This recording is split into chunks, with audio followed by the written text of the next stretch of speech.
आज बनेगा इंस्टेंट पोहा, जिसे एक बार बना करके रख लीजिए, फिर जब जी चाहे बना लीजिए। कुक करने की बिल्कुल भी ज़रूरत नहीं है और स्वाद एकदम ताज़े पोहे जैसा। रेसिपी पसंद आए तो चैनल को सब्सक्राइब ज़रूर से करें और मुझे कमेंट करके ज़रूर से बताएं कि आपको ये इंस्टेंट पोहा की रेसिपी कैसी लगी। तो चलिए बनाना शुरू करते हैं। सबसे पहले तो एक बर्तन के अंदर ये 3 टेबलस्पून ऑयल ले लेंगे। ऑयल के गर्म हो जाने पर इसके अंदर ये 100 ग्राम कच्ची मूंगफली ले लेंगे और गैस की फ्लेम को स्लो रखते हुए मूंगफली को हमें अच्छी तरह से क्रंची होने तक भून लेना है। मूंगफली को कभी भी हाई या मीडियम फ्लेम पर नहीं भूनना चाहिए, इससे ये अंदर से कच्ची रह जाती है और ऊपर से लाल हो जाती है। इसलिए पेशेंस रखते हुए 4 से 5 मिनट के अंदर मूंगफली भुन जाती है। 4 मिनट के करीब हो गया है, मूंगफली अच्छी तरह से भुन चुकी है। आप देख सकते हैं कि मूंगफली का कलर डार्क हो गया है और मूंगफली के मुंह भी खुल चुके हैं। तो हमारी मूंगफली अच्छी तरह से करारी हो चुकी है। अब इसे हमें निकाल देना है।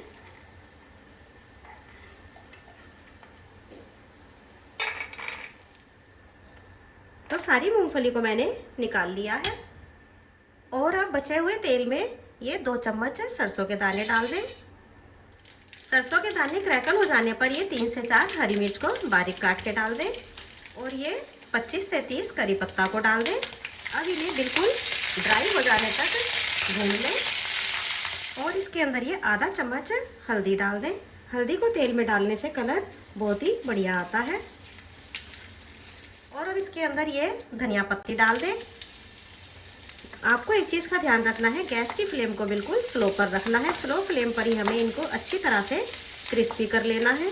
तो हमें धनिया और करी पत्ता को बिल्कुल और हरी मिर्च को बिल्कुल क्रिस्पी बना लेना है। इनके अंदर मॉइस्चर बिल्कुल भी नहीं होना चाहिए।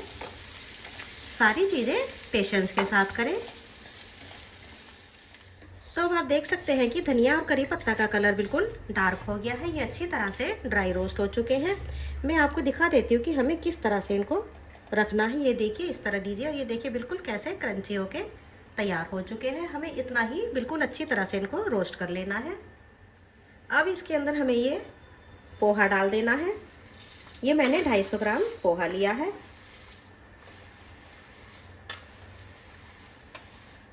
पोहा डालने के बाद अब इसके अंदर नमक डाल दें। नमक थोड़ा ज़्यादा ही डालें क्योंकि जब हम इनको बनाते हैं तो इसके अंदर थोड़ा सा पानी भी डालना होता है, इसलिए नमक की क्वांटिटी को थोड़ा सा ज़्यादा ही रखना है। अब अच्छी तरह से मिक्स करें।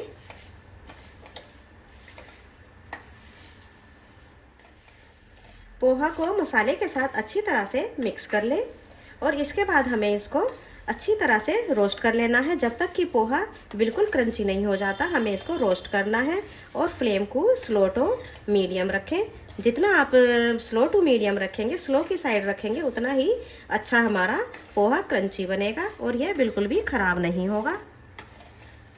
तो पोहा को मैंने भूनते हुए क्रिस्पी कर लिया है। आप इसकी आवाज़ भी सुन सकते हैं, ये क्रिस्पी हो गया है। मैं आपको दिखा देती हूँ कि हमें किस तरह का क्रिस्पी कर लेना है।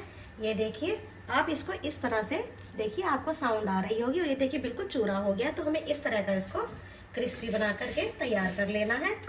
अब गैस की फ्लेम को बंद कर दें और इसके अंदर जो हमने मूंगफली को भुना है उसको हमें इसके अंदर डाल देना है। मूंगफली को पोहा के साथ मिक्स करें। मिक्स करने के बाद अब इसके अंदर 2 चम्मच हमें चीनी का पाउडर डाल देना है।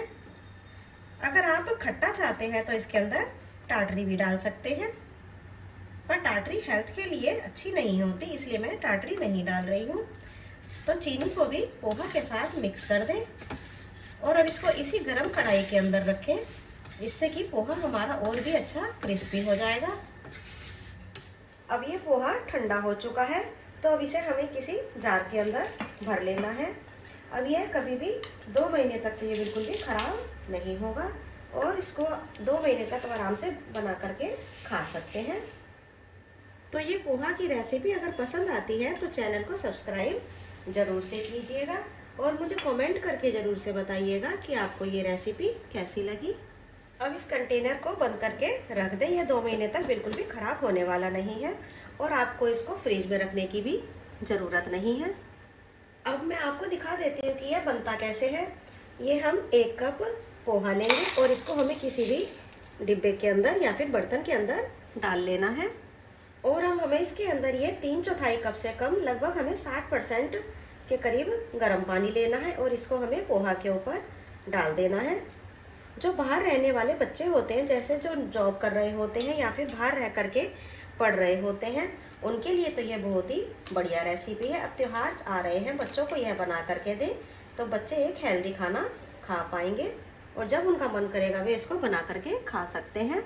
अब इसको मिला करके हमें ढक के रख देना है। इसको 5 मिनट के लिए इसी तरह से ढक करके रख दें। 5 मिनट हो चुके हैं। अब हम इसको खोल के देख लेते हैं।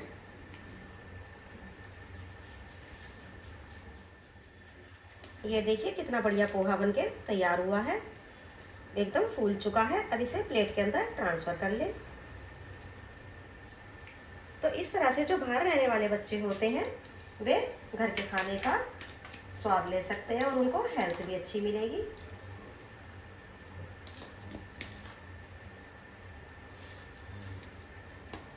प्लेट में निकालने के बाद अब इसके अंदर नींबू डाल लें। नींबू से इसका टेस्ट और भी बढ़ जाता है। और इसके ऊपर हरा धनिया डालें। अगर आप इसकी चाट बनाना चाहते हैं तो आप इसके ऊपर उबले हुए आलू डाल सकते हैं, गाजर डाल सकते हैं, खीरा डाल सकते हैं, टमाटर डाल सकते हैं। और अगर आपको पोहा के ऊपर सेव भुजिया खाना पसंद है तो आप इसके ऊपर वह भी डाल सकते हैं। तो ये लीजिए, हमारी बहुत बढ़िया इंस्टेंट पोहा बनके तैयार है। रेसिपी पसंद आए तो चैनल को सब्सक्राइब ज़रूर से करें और मुझे कमेंट करके ज़रूर से बताएं रेसिपी कैसी लगी।